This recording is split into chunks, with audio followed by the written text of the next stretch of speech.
Ladies and gentlemen, today I'm going to be dropping the veil on a rather ubiquitous feeling, one that has been plaguing people of all ages and backgrounds. The fear of missing out, or commonly known as FOMO.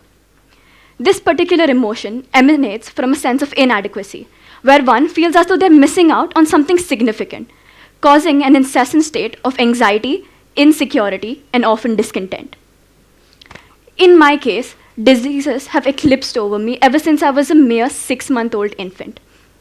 I was diagnosed with acute asthma and eczema, both of which afflicted my childhood. Suffering from chronic diseases meant suffering in the hospitals, which in my experience was as frequent as once a month to once every week.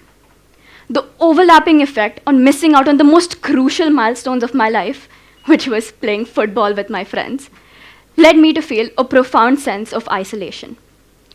While all my friends were busy tinkering with dust and dirt, which was also the very root of my incarceration to the hospital, I was immobile on those very same beds, with bloated needles gouging into my veins and thorn-like tubes in my nose, counting down the days until I would be unleashed from both the rife of my endotracheal tubes as well as my perpetual fear of missing out on the opulent time I spent with my friends. Unfortunately for me, FOMO didn't just constrict itself to the hospital. It relentlessly shadowed every aspect of my life, whether it be sports or even food. Due to my sensitive allergies, I was prohibited from consuming around 23 different types of food variants, including food coloring, which meant ostracizing myself once again when my friends craved prismic foods such as candy.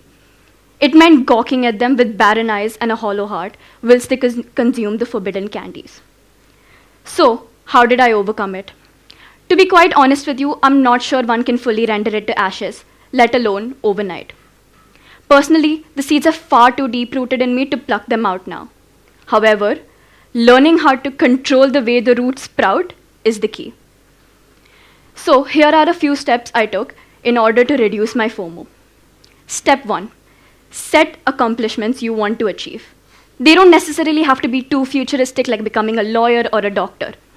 Simply evaluate a set of tasks alongside a set of upcoming events and make a ranking based on importance.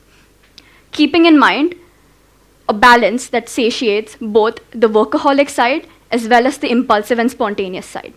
You can't completely eliminate either, so try to find harmony between the two. Step 2. Prioritized. Based on upcoming events, whether they be salient meetings or a bombastic birthday week, decide which side, work or relaxation, needs your immediate attention. Remember, at the end of the day, FOMO is a self-inflicted wound that is the byproduct of your own perceptions and beliefs. So you must consciously choose and want to carry out the right actions based on your given situation. And finally, step 3, ignorance and distractions. No doubt the hardest step to achieve. Ignoring social cravings requires a cosmic amount of willpower and mental fortitude. Although indulging in those cravings might give you a boost of dopamine, it will be temporary.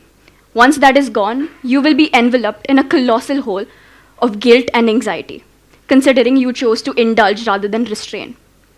In situations where you must refrain from indulgence, distractions come in quite handy. The mere practice of diverting your mind is a potent cognitive technique that harnesses the power of attentional redirection. By doing so, you relieve yourself of the stress by disengaging anxious thoughts and thereby mitigate FOMO. So, audience, if you ever find yourself in my shoes, here's what you should do to overcome the pernicious repercussions of FOMO. Exterminate the ideology that is external validation. To truly be liberated from the shackles of a phobia that relies on missing serotonin, you must prioritize your personal values and embrace a more veritable lifestyle. A one of your choosing. A one that paves the road for not only your accomplishments, but also your bucket lists.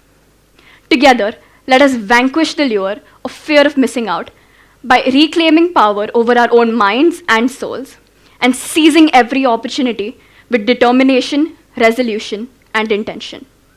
One step at a time. Thank you.